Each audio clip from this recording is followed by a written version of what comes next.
You're watching The Edward Fowler Show. Now, here's your host, Edward Fowler. And a very good evening. Welcome to the show, the first one of 2026. Glad to have you along. If we did this show on Friday, I would have no voice. So I'm glad that we did it for tonight instead. Much appreciated for you, and it's great, an absolute privilege to have you back on the show in 2026.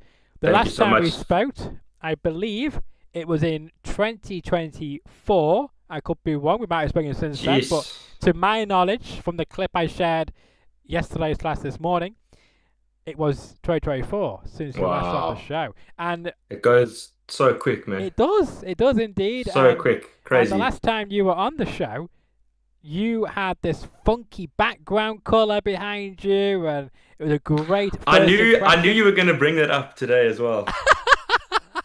Because I remember you said you'd not had anything like that at the time. Yeah.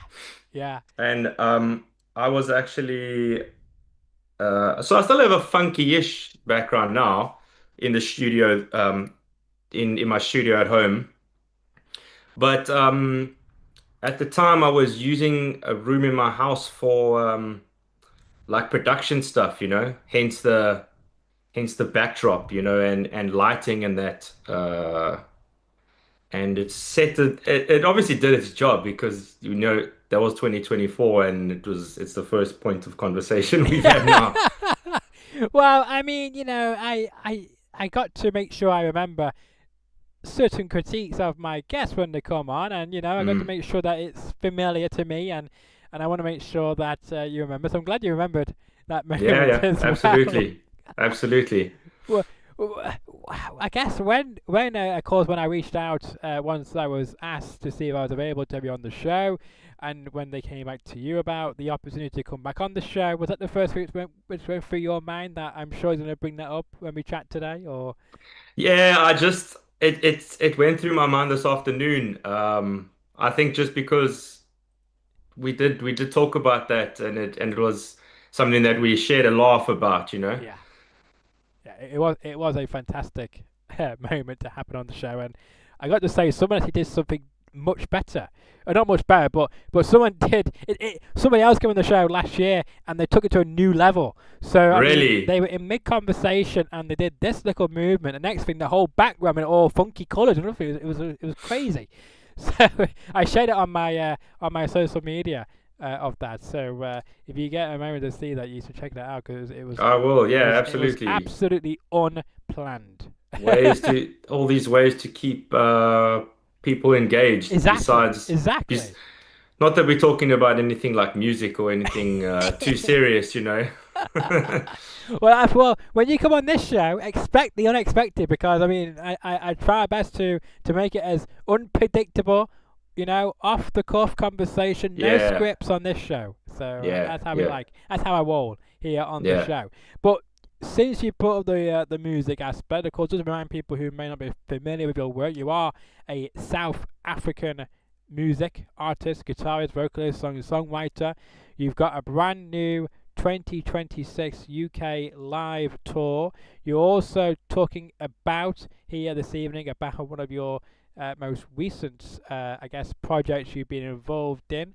Let me just bring that up to my guest, of course, the Blood and Blues as well. We're talking about that here tonight. So talk to me about the latest project, about your latest, your Bloods and Blues. What made you decide on that name? How did that concept come about? A lot of the influence behind the work that I do is too intricate for us to get through in 45 minutes or even 45 hours. So I figured out a way to kind of answer those questions in a little bit more straightforward manner, right? And the Blood and the Blues as an album works almost like a concept album to me. The crux of what I was doing there was leaning in heavily to the blues influence in my music and presenting it in the way that I feel is a modern, updated approach to the blues. My own style happens to be darker.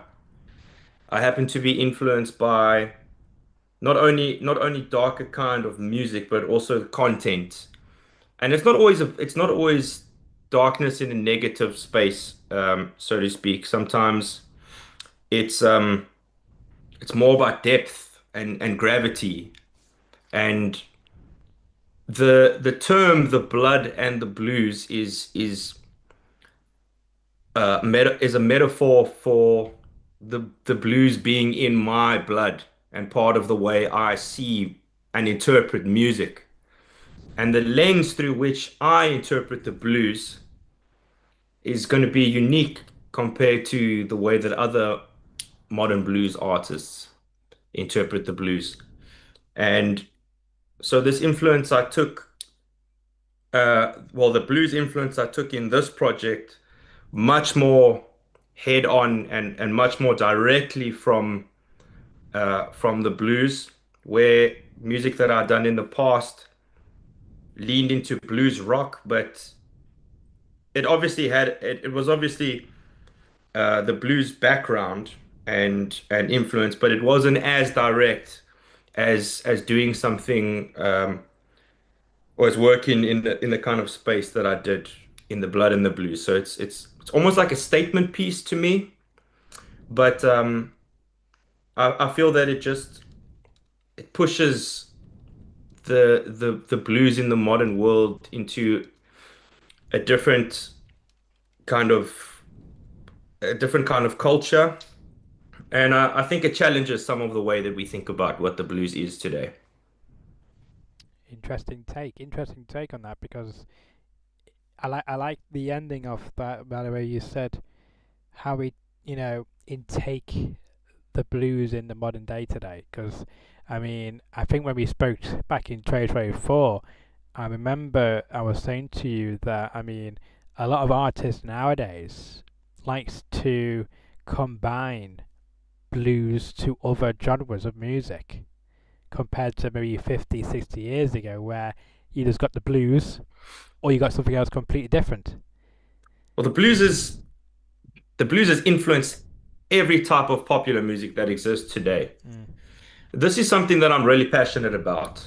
Um, Not only blues as a genre itself, but also the way that I think it is interpreted in culture today and what it represents. So to elaborate on that a little bit, the kind of the kind of blues music that I make, I feel pushes the boundaries of what the blues is. And I think that's important. It's not museum music. I'm not trying to sound like all the blues cats that I've been influenced by, even the greats. I'm aware of their influence and I respect um, their influence in culture and on me, but I'm not trying to copy BB King or any of the musicians that were doing this before me. The lens that I interpret the blues on, I feel is important because it also pushes the genre forward, right? Otherwise, what you have is this regurgitation of the same kind of thing over and over and over. And that's why I feel modern blues music has got such a vast type of influence because it's important for new artists, younger artists to take this thing, understand and respect the influence, but also move it forward culturally. Because otherwise, it just becomes, as I said, it just becomes a museum piece. Yeah, Where you just replicating the same music over and over that's already been done. yeah, absolutely. I agree with you. I agree. So you also, when you came on here last time, you were mentioning about going on tour in 2024. You went across to Newcastle, Glasgow, Bracknell, London, Southampton, Woking, and Kingsbridge. because you in various formats, including solo, autistic, unplugged band, and full electric band as well. And when you went on tour in 2024, what was, I guess, your highlights, your favorite bits of the tour, and what can we expect when you go on tour this year? Look, 2024 compared to this year are very different stages. Yeah, Okay. we've got to remember that I literally moved to the UK Yeah. on the 2nd of March 2024. So I can't remember exactly when we spoke, but I think we spoke in it was August. later. Yeah. Yeah, it was later. And the first bit of 2024, I literally just I had to start from zero. I had no bandmates, no connections. As far as my musical career went, I literally started from ground zero. I went to open mics like I did 10 years ago, back in South Africa. Um, I went to, I played on all kinds of lineups, everything that I could. I did have some really valuable slots with artists like Dan Petlansky and later Jack Hutchinson. And I've done a bunch of supports, but really what was happening in 2024 was I was taking experience that I had because obviously I'd been doing this in a professional capacity in South Africa. So I still have my knowledge and my experience. But in terms of the groundwork and the type of shows that I was doing, I was literally just doing everything that I could in order to build something more concrete Mm. and build that momentum. And that's what 2025 looked like. It became more focused. I started ironing out things. I started perfecting things within this band and solo realm. And as you say, there are various formats which I've now gotten down to a much more fine art. And essentially, what those are is a solo performance where I'm using looper pedals and all kinds of effects to build these big layered soundscapes. So even though I'm, acoustic solo, I don't like that term because it's misleading. It's more like a band, but with one guy doing everything live, right? This layered atmospheric vibe. I've been leaning really into like old school blues stuff there because it just translates so well. Um, Especially the vocal stuff like John the Revelator, Sun House stuff. Um, then the second format is a more stripped back band. Again, it is an acoustic setup, but it kind of leans between um, like an old school Delta blues sort of approach, but in a Yeah. modern band setting. So slide guitars, acoustic drums, bass, but it's still pretty punchy, It's tailored to the room. It just takes the solo thing and expands on it a bit. And then, of course, my flagship, if you will, is the full-blown electric band, which is loud guitars, soaring vocals, that kind of thing. Um, and of course, it's all about the room. I'm really fine-tuned when it comes to presentation. I take my music super seriously, and I take the presentation of the music super seriously, and the room, the atmosphere, the venue, the environment is all super important. So, um, what I was able to do over 2025 is go into so many of these venues and double down on the ones that really worked, the areas that really worked and the rooms that really worked. Um, for example, I've got one coming up in Brighton in March, um, which is in a cellar. It's at this venue called the Brunswick. Um, and it's beautiful. It's underground, almost in like a vault cellar kind of thing. It's got a rad atmosphere, seated, so the solo, what I call the dark echoes, That's the solo performance. Okay. It sings in that kind of room. It wants to be expressed that way. Yeah. A full-on electric band in an environment like that, the presentation and the atmosphere is just not right, you know. Hmm. Um, but there's other shows, for example, the 28th of Feb, we're doing the John Peel Arts Centre in Stowmarket, and that's like a big hall stage, So of course, full-blown electric band fits that room, big sound system and so forth. And as I say, it's all about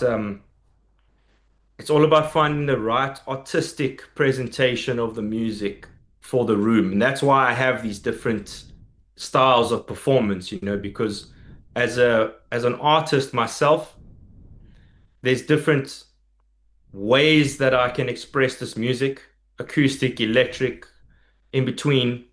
And of course, as an audience member, I always say the audience is 50% of the show. I'm contributing half, they're Yeah. contributing half, and they need to be in an environment where what they're receiving from the stage, suits the room and the atmosphere of the performance. Absolutely. Absolutely. And you mentioned some of the dates, and let's just go through them. I got them on hand. So, of course, it kicks off at the moment on the 7th of February in Kingston Yeah, in upon Kingston. Thames, Yeah. Ram Jam Records. Then on the 12th of February, you come to my part of the world, to Stockport, here in Greater Stockport. Manchester. The I love Spinning Tap. Stockport. I'm glad you're coming, because I think the last time you came on tour, you didn't really come up this way. So I'm glad you are this year, which I'm very happy about. We So only went up to Manchester area once last year. yeah, Um, so yeah, I'm doing Feb, and then I'm gonna be up there again at okay. least twice more. Oh, good. Yeah, Oh, yeah. good. And then on the 28th, if you just mentioned the Stowmarket John Peel Centre for the Creative Arts. On the 20th of March, you'll be in the Brightling Sea. Also 12, just before that is 12, the 12th of March is the Brunswick in Brighton. Okay. Yeah. Yeah, 20th, you were saying is the Brightling Sea. oh yes. Yeah. Yeah. Great venue as well, looks like as well. So I'm sure you have a cracking time there. 21st of March, you're in Woking at the Ferry Bird. hmm And on the 27th, you're in Stoke-on-Trent at the Whiff Factory as well. And I'm sure plenty of other days. Stoke-on-Trent's one of my favorite places. Well, from scouting out venues over the past year, and even before, when you went on tour in 2024, is there any particular places you would love to perform in front of, in cities or venues which you've not had chance to as of yet, which you may do on this upcoming tour, or hopefully later this year or in the future? That's such a great question, Edward. And the fact is, I don't have anywhere in particular. I've got certain venues that I'd love to be able to do one day. Like, I'd love to be able to. Well, my dream is to be able to do a performance at the Royal Albert Hall Of in course. London. Yeah, historic. So if you wouldn't mind just inviting 5,000 of your closest friends and family members so that we can do a sellout there, Yeah. then we can get that one on the tour schedule. But um, what's happened is when I moved to the UK, and it kind of happens to me now still, is everything was new and everything was mind-blowing, especially London, because of the fact that you got to, if you think about it from my context as somebody growing up in South Africa, looking in to the UK, not understanding um, the inner workings of the music industry, only knowing about the influences that I have, from bands like Led Zeppelin. Oh, there's so many. Zeppelin, Sabbath, the list is endless. And of course, the major cities are the ones that have the most gravity. So London, Birmingham, Manchester, right? Those places. And what happened is when I arrived in the UK over 2024, 2025, and I started playing at tons of different places, um, it number one, it changed my view on the kind of pleasantries of where is really great to play. That's why I said Stoke-on-Trent, one of my favorite places, because sure, the town has had some hard times and it can be a little gloomy, admittedly, but people there are super cool. People are super friendly, really welcoming. So you play to an audience like that and it's just you feel like an absolute megastar, the treatment that people have of the musicians, etc., is just amazing. Where I must confess, I found towns like London, I found it quite difficult, Comes with its own charm and beauty, of course, but it's a difficult city, and that's why when artists do break London, Yeah. they make a huge thing about it because it's extremely difficult to get to that point. But I have traveled throughout the UK a lot in the last 2 years, a lot, and I've seen some stunning places, all the way from like Devon in the coast, along the coastline, all the way through to Cornwall, places like Bude, Mm. all the way up north to Glasgow, you know, Newcastle. It just I've seen a lot of the UK, and it's a huge privilege to be able to do it, and to just travel around and see all these places. I love the architecture, besides the venues themselves. I always take that as it comes. You kind of have to.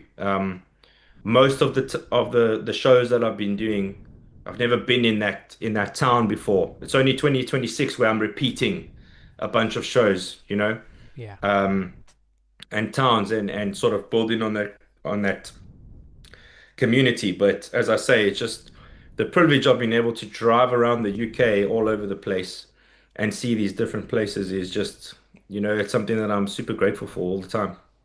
Absolutely. And I'm sure you must be thinking as well, perhaps doing, a tour or some sort of, I guess, return tour in South Africa as well at some point. Is that on your bucket list or? To be honest, it's not on my agenda right now. Um, and I think it's logistical, but it's also because of the fact that I I need to focus on the UK. You know, this is my home now. This is the community that I'm building, and it's South Africa is obviously my roots, and I'd love to go and visit friends and family and so on, of course, Mhm. of course. But as far as performing goes, unfortunately, it's not on the schedule for the time being because, as I say, my priority Is here. right now is the UK, Mhm. and we're going to be branching out into Europe as well. We've got a Netherlands tour this year in October. Spend about a week in the Netherlands, That's cool. and then moving into 2027, we'll expand on the European industry as well. Yeah, yeah, absolutely. Sounds like a good 18 months or so of shows to come for you then. Is it Yeah, exciting? yeah. This is my life, man. This is my calling. So, Yeah, you and know, I- I'm and gonna. and I guess as well for your fans. I mean, returning fans who may have saw you back in 24 and now coming back out to see you again in 25 and 26. How are you going to top your previous performances for them to keep themselves engaged and keep yourself relevant with these, returning fans of yours? Well, I think the the correct term to use is that what I am doing is a calling Mm. as an artist, right? And what it means is that my craft, the art that I make, the way I perform, the way I engage with music, and the world that I create, I am called to do that, right? Which means that I'm constantly working at perfecting this thing a bit more, a little bit more, a little bit more. So no doubt fans who've seen me in 2024 and are watching me performing now will see growth and will see development because I'm constantly working at this thing. whether it's practicing the guitar, practicing vocals, the live performance, improving tone, little nuances all the time to expand on this thing. It's the only real way that I've found is a sure thing, to keep fans engaged Yeah. and to keep things exciting. Um, and so, of course, the music element as well, writing and recording new music. Um, then again, the reality is most people who come into my shows haven't been to a show before. I'm just going to call a spade a spade. It's not like I'm Taylor Swift famous, you know. Um, and I'm fine. I'm fine with saying it really honestly, My intention is to build on that. So the chances of somebody seeing a repeat show are really slim, I'm pretty confident that if you come and watch me, unless you've already, become a fan and returned to the gig, you will be getting a new experience, because even the nature of the music is interpretive, and I sort of interpret it as I go along. So I could do exactly the same set list at exactly the same venue tonight and do it again tomorrow, and it will be different. Even if I do exactly the same songs, right? The emotions, the headspace, the audience, everything will be different, even though it's in the same environment. And I think that's live music, isn't it? Yeah, absolutely. Absolutely it is. The last time you came on here as well, we talked about your wife, I believe, of at the time it was 4 years you said, so it will be I guess 6 years now. Yeah.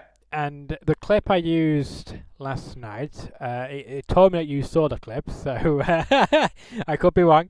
But the clip I chose to hype this up was to say that who was the better guitarist, and you didn't want to say anything because you said it wouldn't be justifiable for me to say anything. Has that opinion changed? Has your wife gotten better than you now? 2 years Listen, on. I regret to inform you that I don't think my wife has picked up a guitar in 2 years. Okay.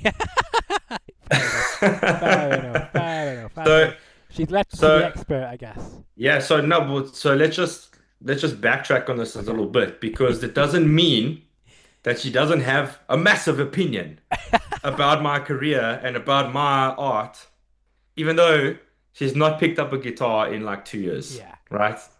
But no, she's very supportive, and I'm sure she's the first people you go to get critiques and Oh ways man, you can she can be improve. brutal.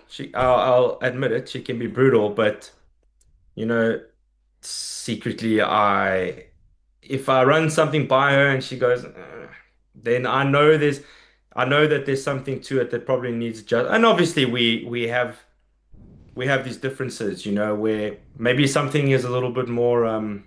She always calls herself Gen Pop, you know, so something that's going to come across like really easily digestible Yeah. in a piece of music. She'll hear that and be like, that's good. People are going to listen to this, or this is going to go down like really easily. And what I do, maybe to my own detriment, is I tend to work in a more like kind of brooding space, which is unapologetic, but it's not as digestible. It's Yeah. more slow burn.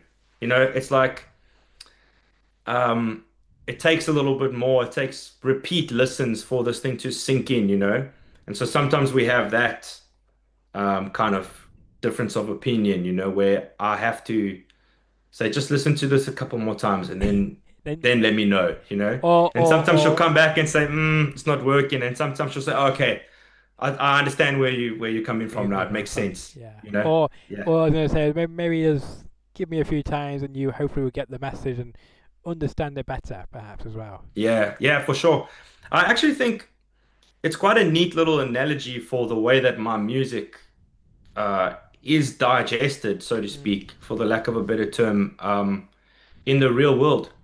You know, there's a song of mine called Black Rose that I've done two versions of. I did like a studio version of it on my first EP, and I think it's one of the best songs that I've written, ever. There's just something about it that, and it's not an ego thing, you know. It's nothing to do with um, trying to float my own boat. It's just about looking at this piece of art and saying like, I'm not even sure where it came from, really. You know, it almost wrote itself. And I look at this thing, and I've subsequently done an acoustic version of it because that's how I had it in my mind Yeah. initially. Um, and so about a year and a half ago, I submitted it to the international songwriting competition just because I got an email from them, you know, and I was like, I think it cost like 50 quid or something, you know, Not bad. and I was like, why not? Yeah. And it actually got like really good feedback, and it was a semi-finalist, Wow. right? Now take that as you will, right? I've never been one for like awards, the Grammys, even stuff like that, you know. I've never been, so let's just take it with a pinch of salt. But there are people who look at these things from a certain angle, and it at least speaks to the fact that something, a piece of music that you have might take 10 years Yeah. before it reaches its peak, you know, and that does happen. Um, I think the type of music that I make is accumulative. You know, the initial, it's not pop music, you know, it's not radio 3 minute songs. Yeah, and you know, I know that. And I don't expect that. Like if any radio play that I get, I'm pumped about because I have zero expectation of being on the radio. When I submit a song that's the single and it's like 5.5 minutes, like to be honest, most radio presenters are just looking at it and just swiping away. Yeah. I know that. But I'm going to keep making music like that because I actually don't give a fuck about that. Excuse my French. I'm making something because I know there's value in it. And I know that the right kind of people are going to come onto this art that I make, and it will resonate with them. And I'm interested in those people Mm. and making that music on their behalf and on my behalf. You know, I'm not interested in making music on the behalf of the Billboard Top 100 or whatever. Yeah. But I mean, never say never because you never know what may happen in the near future. But regarding the radio, I know you have had some radio plays. I think it was it in Philadelphia? I think it was like Philly or something like that. I know from what I was sent, a couple of your songs are being picked up by them, which is very cool. So Yeah, could yeah, we see you going over there perhaps in the future? absolutely, man. I would love to do an American stint. And as you say, I have had some radio play on a lot of my music, you know, but on particular type of radio stations, you know. So you're not going to find it on like the big top 40 kind of those kind of stations. Hmm. But radio stations who are into rock and roll music, heavier stuff, etc. Yeah, absolutely. They've been playing my stuff. Um, the um, the Independent Blues Broadcasting Association has also been really good to me. That's cool. I seen in December, my album was the fourth highest played album of that month. You know, above artists like Bonamassa and Kingfish, who I'm like, you know, those are like giants to me. And so it is getting traction in that Yeah. sense. And as you say, there's been traction in the US as well. I don't have that on the horizon right now, but it's also part of my dreams, you know. As I mentioned, the Royal Albert Hall. Another Yeah. one is to be able to make something of myself in the US, Mm. you know, the biggest music industry in the world. Mm. Absolutely. Yeah. Yeah. And so yeah, I'll just keep doing the thing until that horizon becomes clearer and I can tackle that. Absolutely. Well, I wish you all the best with that, and hopefully it won't be too long before we see you going over there for a US tour. But just a reminder for the UK tour, you can find him. Of course, I don't have the 12th of March on this article that I've been given, so I do apologise for that. but you can find him at Was, obviously, on the 7th of February in Kingston upon Thames. The 12th of February at the Spinning Top in Stockport, obviously, right where we are, not far from where we are. We've also got, of course, the 28th of February at the Stone Market at the John Peel Arts Centre. You're also playing on the 20th of March as well in Brightlingsea in Essex. I didn't know where that was actually until I saw that, so I'm glad now I know where it is in Essex. A great place for those guys down there to see you. Also, the 21st of March at the Fiery Bird in Woking in Surrey. And, of course, the 27th of March in Stoke-on-Trent at the Whiff Factory. You also have the 12th of March, which was mentioned earlier. But, again, apologies, I do not have that particular date listed on the information I've been provided, so apologies for that. But where can they find tickets, if there's any tickets left, and as well for any future dates, a part of this tour, and your social media, obviously, as well? The easiest thing is my link tree, which is linktr.ee/Ross Harding. And that gives you social media, the website, the tour dates, everything that you need. So even if you Google like Ross Harding Linktree, it should come up, and you just click that bad boy, make your life as easy as possible. Yes, it does come up that way. So what we'll do right now is we will put that in my description below as well, so that people can find that easily. Let's see, let me just put that somewhere. Let's do that here.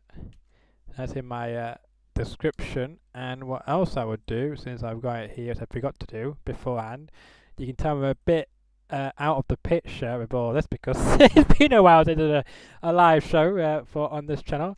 I'm also going to I'm going to try and at you actually. Let's see, on YouTube.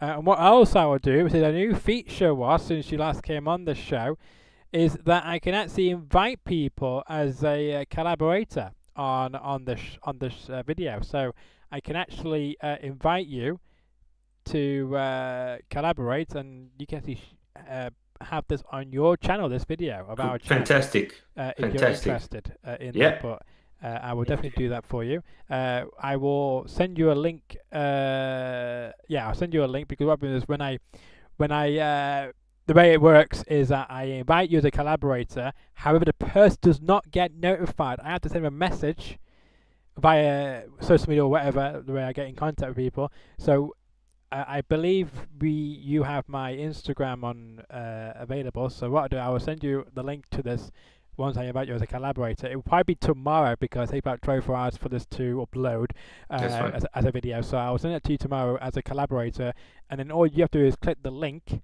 and it allows you to accept. So I think you get a pop-up saying, do you accept to be a collaborator on this video? That's fine. No worries. I just thought I'd let you know in case you're not familiar with that. But we have tagged your YouTube channel, and we've also tagged the link tree in my description below as well. So people can now find it much easily for all your social media posts and tickets, information, and whatever else they can find of you, to keep up with all the latest regarding yourself, Ross, and all across social media. And before we end this, because I know you are rehearsing in a couple of minutes, so I said to you before we went live, how long you got? You said, you asked me how long do you think this will go? I said, about half an hour. We've got over half an hour. I knew we would, because we have great chats. Yes, we do. So I had no doubt that we would. Well, I try my best to keep this engaging and ask questions to you, which hopefully you'll like, and get some great answers from you. And I think you always. I love to do this in any case, man. Yeah. Speaking, it just gives me an opportunity to share, a little thoughts that are a bit more deeper into the music, what you're up to, and gives people a bit more insight than what they can gauge off of social media and so forth. Absolutely. And I was going to admit as well, because last time you came on the show in 2024, and as you saw from the clip I used yesterday, yourself is quite blurry on that video, and I sincerely apologize. It was me all along. I didn't know how to make my guests into high definition, and the simple trick was just to click the full screen button on Zoom. That's all it was. So I learned that last year. So last year, that's what I learned. So now you are featuring in high definition for the first time. Both of us, fantastic. Both Yeah. of us are developing our crafts all the Yes. time, Yes, indeed. you know, and that's this just how it year, is. this year marks 5 years of me using Zoom. I used to use Skype before this, and when I moved to Zoom, I never knew how to do it. So I asked ChatGPT last year, just out of curiosity, thinking, do you know how to fix this issue?